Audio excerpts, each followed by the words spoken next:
Hey everyone, welcome back to the channel Force Geek. Yeah, if you're a geek or enjoy geek content, make sure to leave a like. I just watched Fantastic Four: First Steps and I couldn't wait to talk about it with you. Seriously, I'm itching to share my thoughts, so let's get straight to it. No fluff, no script, just my honest take.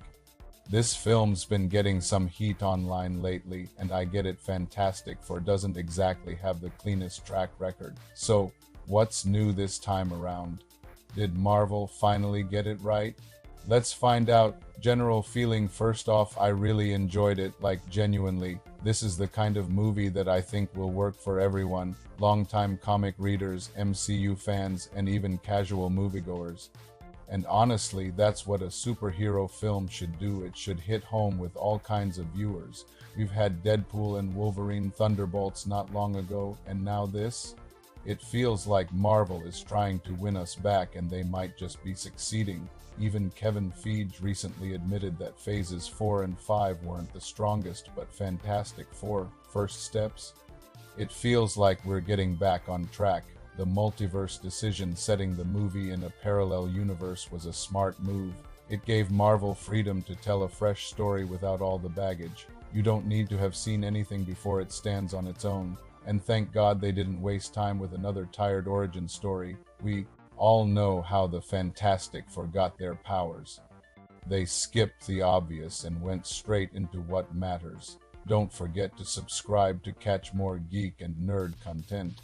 Visuals and style. Now let's talk about the vibes. The movie has this retro-futuristic style straight out of the 1960s, with crazy cool tech and old-school sci-fi energy. The production design, chef's kiss. It honestly feels like a live-action tribute to those classic Jack Kirby comics.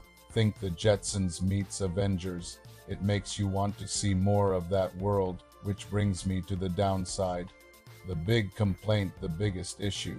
It's short, like really short, less than 2 hours, and you can feel it.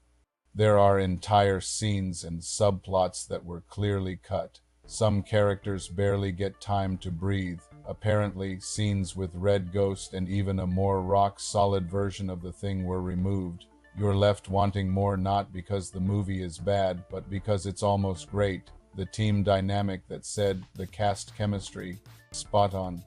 Sue Storm, played by Vanessa Kirby, completely steals the show. She's powerful, smart, and central to the plot. She is the heart of the team, especially with her son being the target of the movie's main threat. Johnny Storm brings the fun, the charm, and all the sarcasm you expect. Fans worried about changes, don't be. He's still the same hothead we love. Ben Grimm, the Thing, is the emotional core. Tough on the outside, soft on the inside.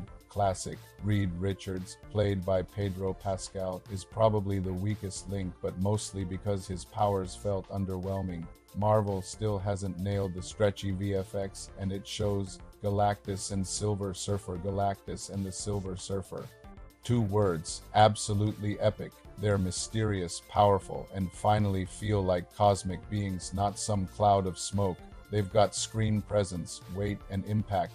You'll know what I mean when you see them. Closing thoughts: Fantastic Four: First Steps feels like the beginning of a new golden age for Marvel. It's nostalgic, refreshing, and full of potential. And the post-credits scene, oh man, it's that kind of moment that will make theaters go wild. You'll want to be there for it. So, is it perfect?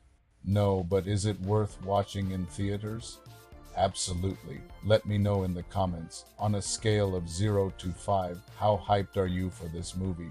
Smash the like button, subscribe, and ring the bell so you don't miss any new videos.